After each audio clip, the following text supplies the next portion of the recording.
We'll be going back there to see how that's going to go. For now, though, let's have this conversation here in studio. Two gentlemen joining me live right now. Thank you very much for joining us. So I have Peter Warutere. He is an economist and a former senior communications strategist at the World Bank. Thank you very much for joining us. And thank you, Betty, for inviting me this morning. Karibu sana. We also have Sydney Kuntai, who is an activist and is going to be talking to us about some of the issues that he has with the second phase of the SGR train. Thank you very much, gentlemen, for joining us. So first things first, President Uhuru Kenyatta, they're very positive that this is going to impact the lives of Kenyans positively. Peter, what's your take on this? Thank you, Betty. I think this is a very historic moment for Kenya. It's a milestone, and as the President and the DP have said, this has not happened in 122 years. Right. I mean, for us to get a project going in 18 months, in 20, since the last century, right. I think this is a great achievement. We have a problem with Kenya where projects are conceived, as the DP said, they are you dream about a project, you sleep over it, but it's never implemented. But this one has been implemented in record time. Even look at the roads we have in Kenya, they are not implemented in good time. And this is where we've been feeling before. I think the President has been passionate about this project. He has flogged it, he has ensured that it is done within budget and in the time that has been scheduled for the project. All right, there are many questions about if it was we can talk about budget. the issues and so on. Yeah. But in terms of economic benefits, remember, the Northern Corridor is the biggest transport system in Kenya and East Africa. And this train is running along the Northern Corridor. If you look at the Northern Corridor, the biggest problems we have, there are too many trucks, over 5,000 trucks using this corridor from Mombasa to Nairobi through to Western Kenya. Right. They cause a lot of accidents, they cause a lot of environmental degradation, pollution, and at the same time, they are very costly. If you look at studies in Kenya on trade, importers and exporters complain that the cost of transporting their goods on the Northern Corridor is 30% more than other countries because of the cost of this system. It is very inefficient. Now, we have a system where a train will be moving from Mombasa to Nairobi in 4 hours instead of 8 hours, 10 hours, or 12 hours for the trucks.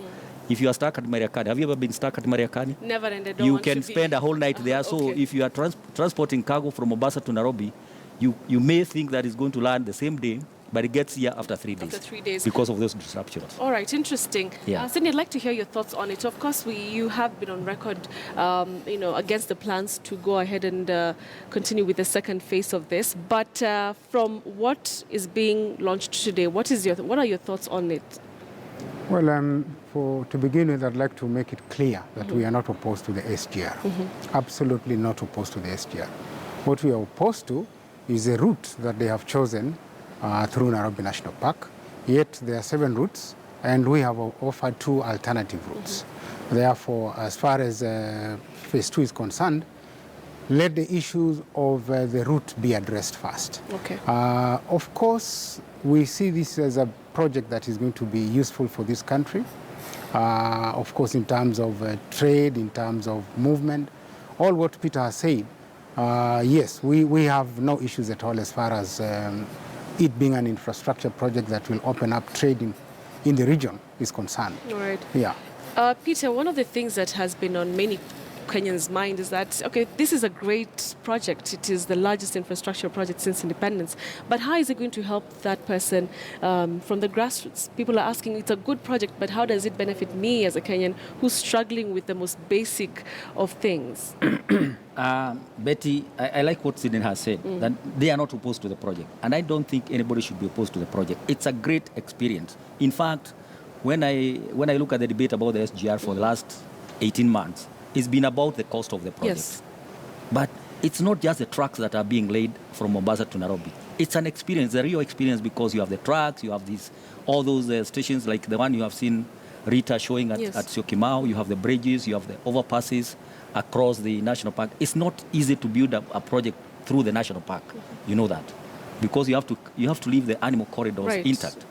But in terms of the benefit, faster movement of goods and services in this country will make the economy even grow faster. I would imagine that this is the kind of thing that we've been waiting for, to move our economy from a growth rate of 5.6% to 8 to 10%. We've been dreaming about 8 to 10%, but we have not achieved it the last 10 years. I think since 2007, Vision 2030, we've been talking about a growth rate of 8 to 10%. We haven't achieved it, but it's because of the inefficiencies of our infrastructure system. Now, the common people will benefit a lot because, one, the SGR is creating a lot of jobs. I've seen how many, 30,000 jobs. Yes. It will create a lot of opportunities for traders at the exchanges and the stations. A lot of jobs at the container depot, inland container depot in Nairobi, and the future one in Naivasha. And at the same time, let me tell you, we had the debate about maize last week. If we had this train, it would have moved the maize from Mombasa in about 4 hours or 6 hours. Okay, the goods train is moving in 6 hours. We would have had that maize delivered from Mombasa to Nairobi in 6 hours. So that's a benefit to the people. And that's what people have been waiting for. You look at the cost of transport. The SGR is cheaper than the buses. The buses take 10 to 12 hours to get to Mombasa or to Nairobi from Mombasa. But then, you're getting to the same destination at maybe 75% of the cost. And let me tell you, Betty, if you look at the time it takes to move from Mombasa to Nairobi, you actually can get faster from Nairobi to Mombasa on the SGR than flying to Mombasa. Why? Because if you come from the city center, going to the airport, you spend an hour before you get to the airport.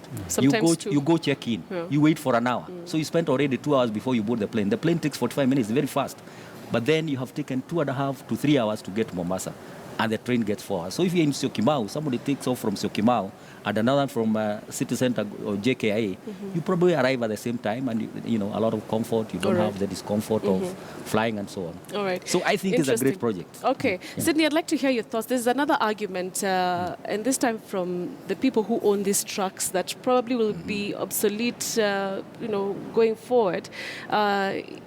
One cargo train has about 12 containers, I suppose. That means those are 12 trailers out of the road. Those are people who had bought these trailers, at millions of money.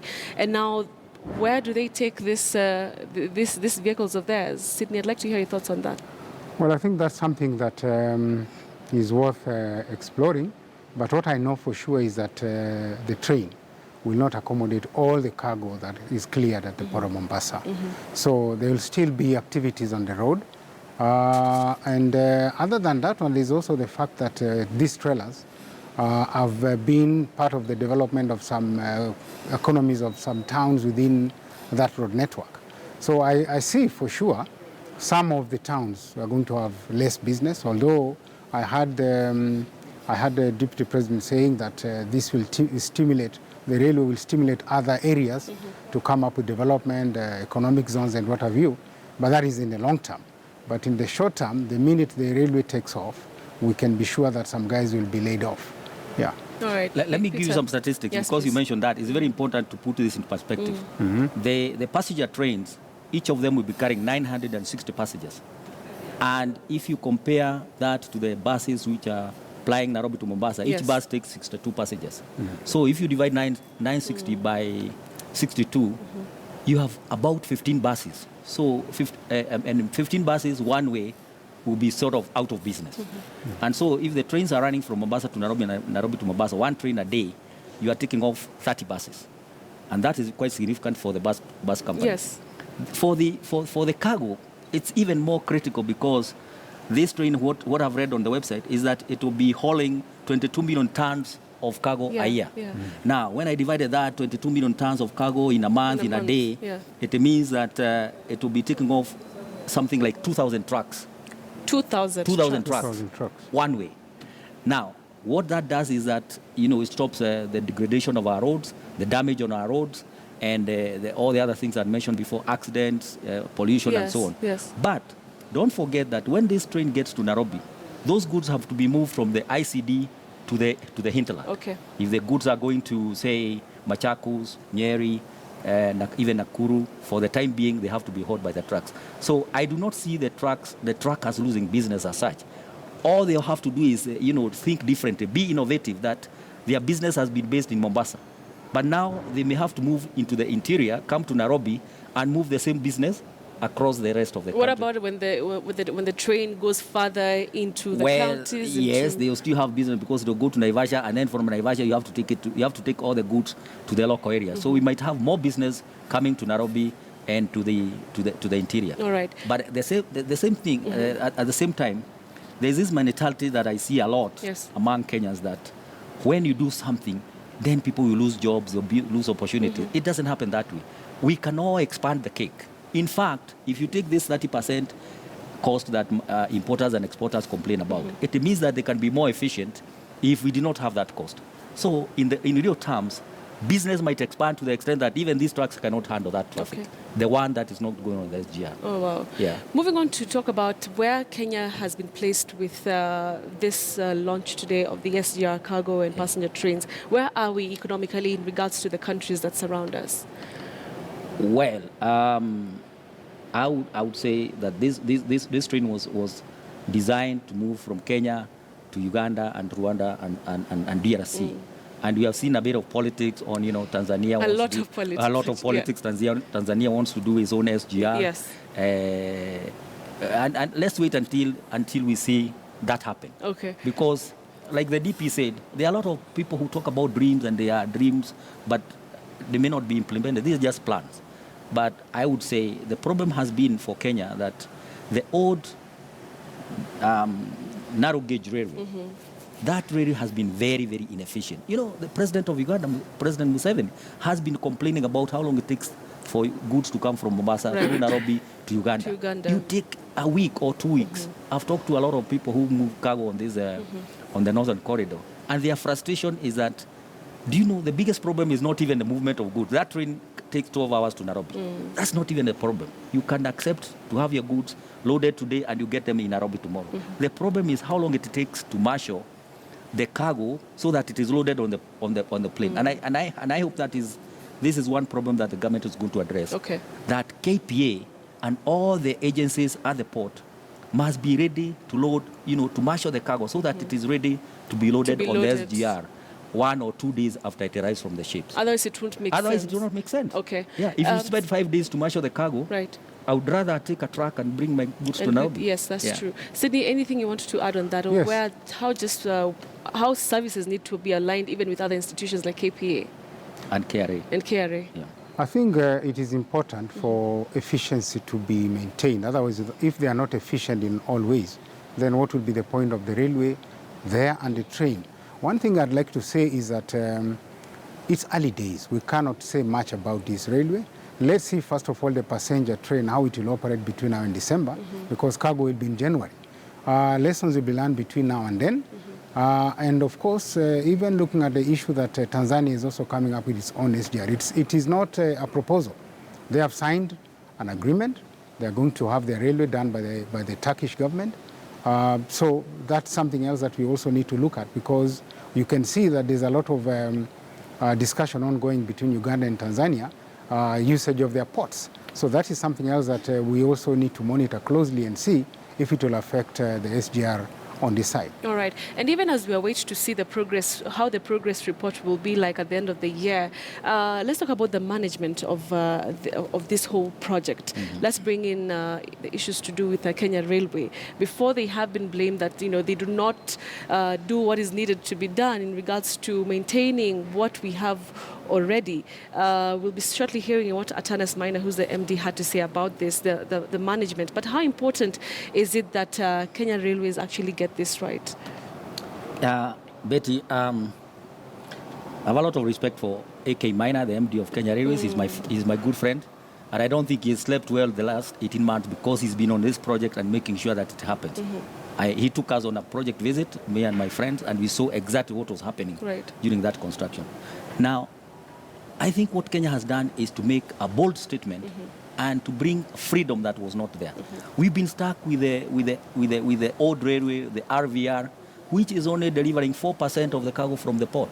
It only leaves 4% of the cargo. It used to, before RVR, that train was lifting about 15% of the cargo from the port to Nairobi and the rest of the country. It's now doing 4%.